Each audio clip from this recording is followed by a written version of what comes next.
Hey, how's it going, all you wonderful people? My name is Dr. Jam, and welcome back to the ScrapHeap SMP. So I know that in the last episode I said I was going to work on my enchanting room today, and I do plan on doing that, but before I do that, I'm going to build a super smelter. Now, I already designed one over in my creative world, so again, let's pop on over there, and I'll show you what I built.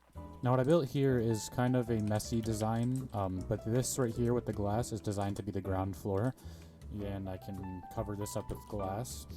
And then I'll put the fuel into this chest and the items to be smelted in this chest. And then once I put the fuel in there, I can hit this button and the minecart will start going, and it should evenly distribute the fuel among all of the furnaces. And then over here, I've got this minecart that's going back and forth on a delay. And the reason it's on a delay is because it's going to sit on this block for a while and collect materials, and then it's going to go over here, and on the way it's going to dump all the materials off.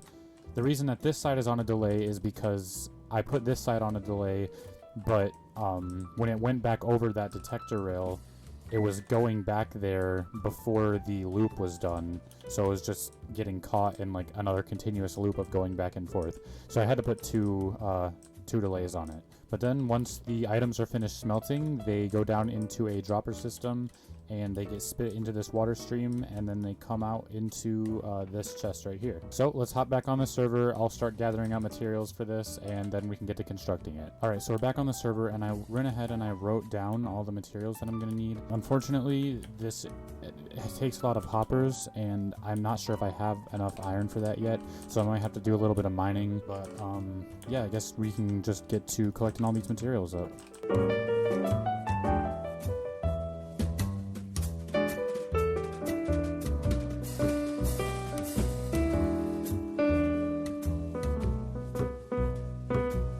Dude, that is a miracle. I actually had enough iron with some left over. That's awesome. You know, some of you may be asking why I don't just go cut down the dark oak trees. And to that I say, why do you ask so many questions?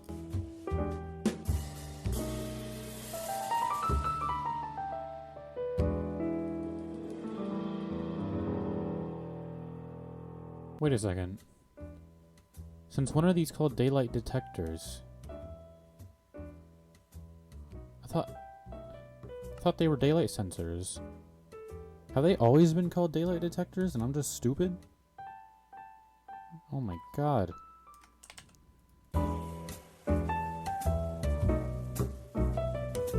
Okay, so I've gone ahead and I've collected all the materials, so now all that's left to do is to dig out the hole in my base. Now, I already measured it out, so I need to start here, and it's gonna be 5 deep. And then I've got to dig it 5 blocks in each direction. Sad part is I got to get rid of all these redstone lamps. I just remembered that I have shulker shells in my ender chest, so I'm gonna make some shulker boxes to throw all these building materials in, because as you can see by my inventory, it's a little full. Alright, so now that that's over with and my inventory is clear, now we can get to actually digging this thing out. Cool thing about this build is that it's designed to look industrial, so I don't actually have to decorate the inside.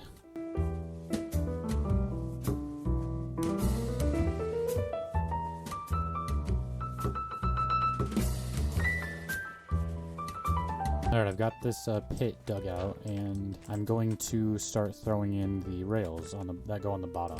So this system right here is the system that's actually going to collect the materials that come out of the furnaces. So I'm putting these redstone blocks here, and then I'm going to throw a powered rail onto each of those. Actually, this one needs to be there, and then I'm gonna put a hopper right there, and then I'm gonna throw some rails just like this. Next thing I'm gonna do is take these furnaces and just throw them right on top of there. Next thing I gotta do is to throw these hoppers on top of these furnaces just like this. Then I gotta throw my rails on here. This is actually where I gotta put my detector rails. I'll put that there, put that there, and then I'm gonna put my powered rails down on these blocks. Next thing I gotta do is dig out this way, and I'm gonna take my repeaters and throw them just like this. And of course put them all on a 4-tick delay.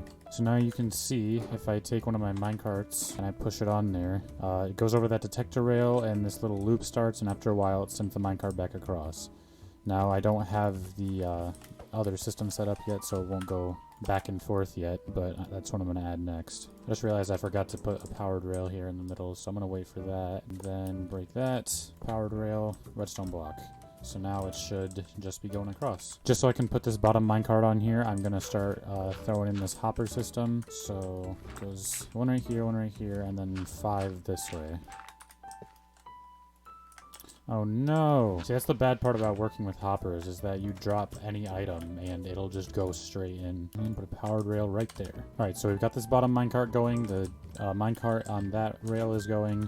So next thing we gotta do is take some hoppers out from all these furnaces. Then we gotta put another line of hoppers going right behind them. Then we're gonna put a redstone block right there, powered rail just like that, and then a few regular rails like that, another redstone block, and then a powered rail right there. Then we're gonna put a block right there, powered rail right there, and fill the rest of this in with rails. I'm gonna add a repeater going into that powered rail, and then 2 redstone dust right here. Then I'm gonna dig a few blocks in this direction. Put some redstone dust at the end there, and then run some comparators going this way, and some comparators going this way. And then right in this little area is where our sticky piston's gonna go with our last redstone block. And then we can throw our last minecart hopper right there. Now I'm just going to throw these hoppers kind of just like this.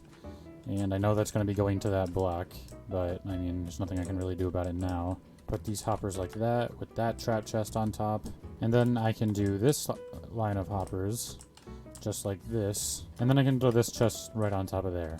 Alright, so I filled in this redstone for that piston, so if I hit this button, that minecart will start going, that piston retracts, and then that comparator thing is actually a pulse extender, which seems like it's turned into a clock, but the timing is perfect so that every time the minecart comes across, it just gets sent back, but eventually that signal will die out and the minecart will stop going back and forth. So the last thing that I need to build is the system to actually get the items out of the super smelter.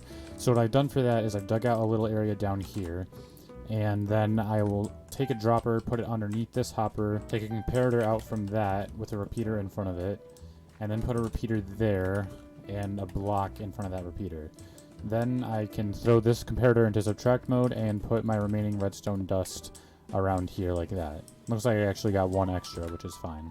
Then I can put my hoppers just like that. So now anytime anything goes into one of these hoppers, I can show you right now, once it goes into the dropper, it'll get spit out just like this. So I'm going to dig straight down on this block, and actually I was 1 block in where I needed to be, but that's fine. And I'm actually going to throw my chest right there. I'm going to throw my block of dirt for the kelp right there, and then put my stone right here so that the water doesn't spill out onto the redstone. And if I come up here, I can actually take some of my glass, and if I break these slabs, I can put some glass just like this. I'm actually going to put another block right there, and I'll dump my water down like that, so it flows that way, and then all of the water goes down there. And before I forget, I actually need to replace that with a hopper. Now I'm going to swim down here, place all this kelp in here, just like we did with the elevator to the storage system. Now I can break it, and it's all going to go into the hopper, which is fine. And then I can take my piece of soul sand, dig out this dirt, and put some soul sand there. So that should just rocket me out. And then I can put another piece of glass right there. And the system should be complete. So if I just grab up that shulker box, and then I can just fill all this in with some glass. Okay, now this should be a working system. So the reason that I use trap chests for this part is because, for those of you who don't know, trap chests output a redstone signal when they're opened.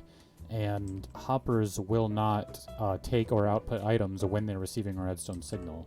So that means that if I accidentally put something like in here that isn't supposed to go in the furnace, I then have a chance to take it out before it goes through into the system and clogs it up. You know what I'm actually going to do? I'm going to put some signs on the chest so I don't forget which one is which, because knowing me, I probably will. This one is for the fuel. So for the fuel, I have 49 blocks of coal, so I can throw that in there. I'll give it a second to fill up in that hopper minecart. Alright, so I've given this minecart some time to fill up, and if I hit this button, then that will start distributing all of the fuel among the furnaces. So I'm going to give it time to do that. I'm going to press the button one more time just for good measure, just to make sure that, you know, it really spreads the fuel out. And then I'm going to throw some gold ore into that chest. And I'll give that hopper minecart some time to fill up. And you can see that the furnaces have already started to light up because they're starting to smelt. and you should start seeing some gold ingots pop up in this chest right here. And that's all of our gold smelted. Now I didn't do the math, but I can guarantee you that that was faster than just using like one furnace, because you know the reason you build a super smelter is because it spreads the materials out across all the furnaces, so that instead of smelting one ore at a time, it will smelt, you know, multiple. And with that, guys, I think it's time to wrap up this video. Now listen, I know I've been saying that I want to work on my enchantment room for like the last 3 episodes, okay? I understand. But next episode though, I promise you guys, we're gonna do the enchanting room. Anyways, guys, I hope you liked the video. If you did, make sure you leave a like and consider subscribing. It's free. You can always unsubscribe if you want. But anyways, thanks for watching, you guys. My name is Dr. Jam, and I will see you all in the next episode. Peace out.